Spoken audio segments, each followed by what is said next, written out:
Jason Barber.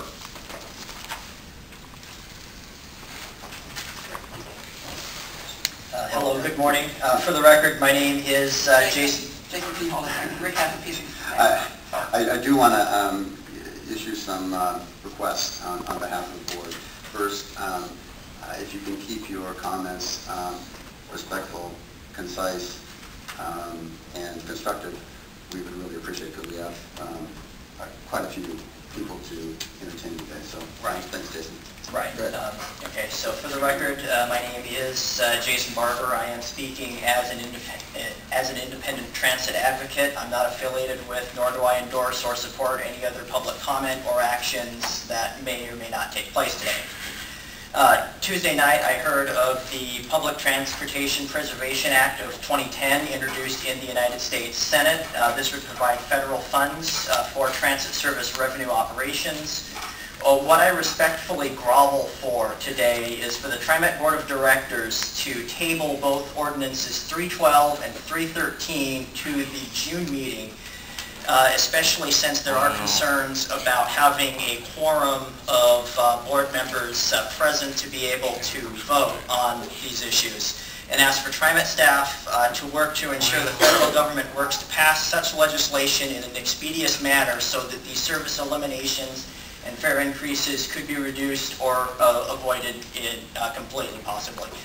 That is my comment for Ordinance 312 and also 313, and ends my comments to you today. Thank you. Thank you, Jason. Steve Shaw. Public forum. Darla Sturdy. She's already. Lou Church.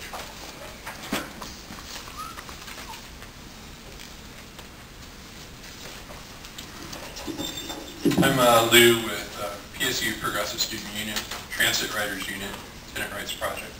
I also have a meeting at 11, so I'm going to try to cover a couple things within 3 minutes. Transit Riders Union adamantly opposes both the fare increase proposal for 5 cents a ride, as well as the service cutbacks to approximately 60 buses, and apparently eliminating 3 lines altogether. As Jason Barber just mentioned, there is a federal bill, apparently for $20 billion for emergency operations, and I would also urge that the board table both these measures to not vote against the table or vote against the fare increase proposal, as well as the table or vote against the service cutbacks. As the board knows, at least the old members like Lynn Lehrbach, this is the 3rd round of cuts that TriMet's proposed.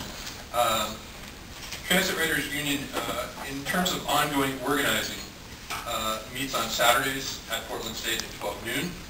If people are interested in safety issues, which seems to be a big issue, and we think it is a big issue, as well as the ongoing management or mismanagement of the organization, Transit Riders Union can be contacted at www.trimetriders.org or 503-222-2974. And I also want to disagree with Fred's comments respectfully about the blind spot. I think TriMet, as we've talked about with the older board members, has a number of blind spots. Safety is obviously one.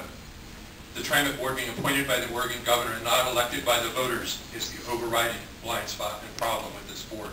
We look to Dr. Bethel and Lynn Lehrbach to lead this board at this point with hardly a quorum, with George Passador apparently leaving the board, to postpone both of these measures today. Thank you. Patrick Ryan.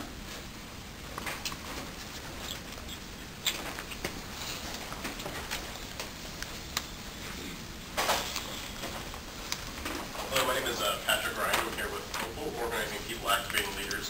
I'm a Portland resident. I write that number 4 regularly. The first thing I want to say is that I really think it's disgraceful the meeting times that happen here. I feel like they are purposeful to exclude bus-dependent riders that work during the day. You can't hear their comments when you have meetings like this during the day. So I feel like they're automatically excluded and having their voices heard. The second thing I want to say is that fares are being raised and immense infrastructure projects are being bonded while services are being cut. I don't think that makes any kind of sense. I feel that people of color, working class people are being asked to pay for new projects that serve mostly affluent communities.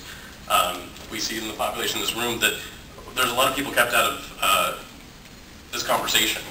I think I would agree with what Mr. Barber said in tabling the votes on the ordinance. There's a lot of problems. As a bus rider myself, how do you find out about the board meetings? How do you participate in this decision-making process? I think that we do need more civic control.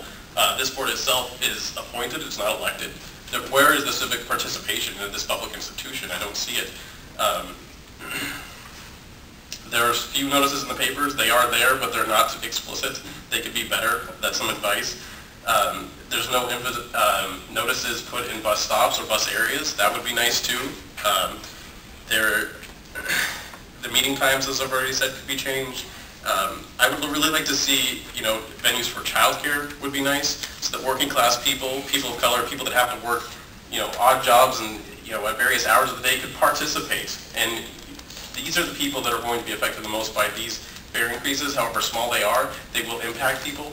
I've met people on the bus that have been laid off or fired because they can't make it to work on time because of cutbacks in services. This is not what we need right now during an economic crisis, during an ecological crisis. In the Gulf Coast, as we are seeing, we do need new transit systems and a much more bus-centered plan in Portland. And Portland can be the leader in that, but we need to make it happen. And I respectfully ask that this board take that into consideration as you prepare to vote on Ordinance 312. Thank you very much. Shannon? Foley? Did I get that right?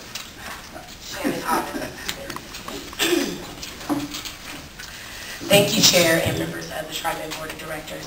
My name is Shannon Olive, and I am the lead bus organizer with Opal Environmental Justice Oregon. Opal is a community organizing and policy advocacy organization working with low-income and communities of color to engage, educate, and empower for environmental justice. Our work is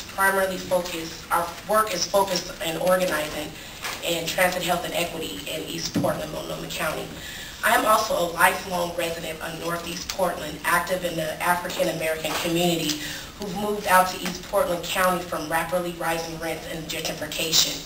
For most of my life, my family and I have consistently used the TriMet bus for all of our basic needs, school, work, medical appointments, and church. I am here today to oppose the fare increase. This fare increase represents another hardship which will impact the most vulnerable people in our community. Opal has been listening to the needs of transit riders, specifically those who rely on TriMet every day. They are angry about the fare increase. Why? One, because fares have already risen 70% over the last decade. Two, in East Portland, bus service is not meeting community needs. Three, bus riders feel excluded from this decision making. We've also been listening to the experience of bus riders over the last 3 months, and we also have learned several things. 2/3 of TriMet daily boarders are on the bus. Overcrowding is increasing on the bus, forcing people like the elderly to stand. Overcrowding is also triggering more pass-up incidents, where buses leave behind waiting passengers. Bus shelters conditions need significant improvement, including benches, schedule information, garbage cans, and lighting to meet appropriate cleanliness and safety standards. For the popular two-zone ticket, raising the fare a nickel to $2.05 goes against common sense. Who carries a nickel around? Our community outreach tells us that transit riders, particularly bus riders who don't have access to max fare machines, will routinely find themselves having to overpay. This is a bad public policy and another hardship for working class riders. At a time when you are once again cutting services, our communities are suffering from the most serious economic depression in a generation. We also think this is poor policy to bond future revenues for capital constructions as it's planned for the Orange Line Max. We understand that TriMet is hurting financially, but why are they steady building light rails? We know that public transit systems across the country are under attack, with recent reports showing 90% are facing serious budget cuts right now. This is a critical public good that we are committed to supporting and mobilizing our communities to support. We want to support increasing TriMet's budget for transit operations through advocacy at the state and federal level. We pledge to work with you to advocate for better funding to improve transit operations. In closing, this fare increase takes money from the poorest in our community. We understand that revenue is down and you have to make hard choices. We ask that you prioritize our most vulnerable riders and make decisions which serve the needs of the transit-dependent communities.